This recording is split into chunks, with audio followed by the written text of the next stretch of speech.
ఉండేదానికి తర్వాత పెళ్లి కొడుకు పెళ్లి కూతురు రూము బ్రహ్మాండమైన కళ్యాణ మండపం అయ్యేదే కాదా?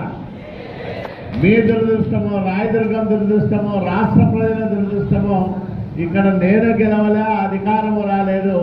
దానివల్ల ఒక్క రూపాయి కూడా 5 సంవత్సరాల కాలంలో మొన్న ఈ మధ్య ఒకసారి మన వాళ్ళందరూ తాపత్రయపడతారంటే నేను ఒకటే చెప్పాను, నేను 50 లక్షలు ఇప్పించా, మళ్ళా వచ్చి మళ్ళా ఇంకొక 50 లక్షలు ఇప్పించి నేనే రిబ్బన్ కటింగ్ చేయలేదు తప్ప మీకు వేరే వాళ్ళు సాయం చేయలేదు.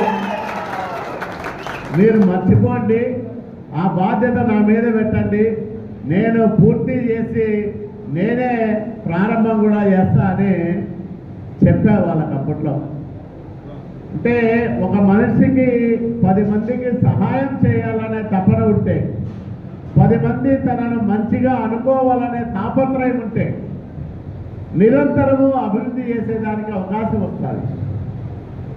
నాకు అధికారంలో ఉన్న పలుకుబడి కానీ, చంద్రబాబు నాయుడు గారి ఆశీర్వాదాలు ఎక్కువగా ఉండడం వల్ల కానీ, ఎవరు ఊహించినంతగా, ఎవరు చేయలేనంతగా 2014-19 మధ్యకాలంలో రాయదుర్గాన్ని అభివృద్ధి చేశారు. 4,500 కోట్ల రూపాయల నిధులు తీసుకొచ్చారు. కొన్ని కార్యక్రమాలు పూర్తి అయ్యాయి, కొన్ని అర్ధాంతరంగా ఆగిపోయినాయి. మీకు తెలుసు, రాయదుర్గం పట్టణానికి సంబంధించి 50 ఏళ్లకు సరిపడా, భవిష్యత్తులో 50 ఏళ్ల తర్వాత కూడా ఏ అవసరము రానంత మౌలిక సదుపాయాలు కల్పించాలని నేను పనులు ప్రారంభం చేశాను.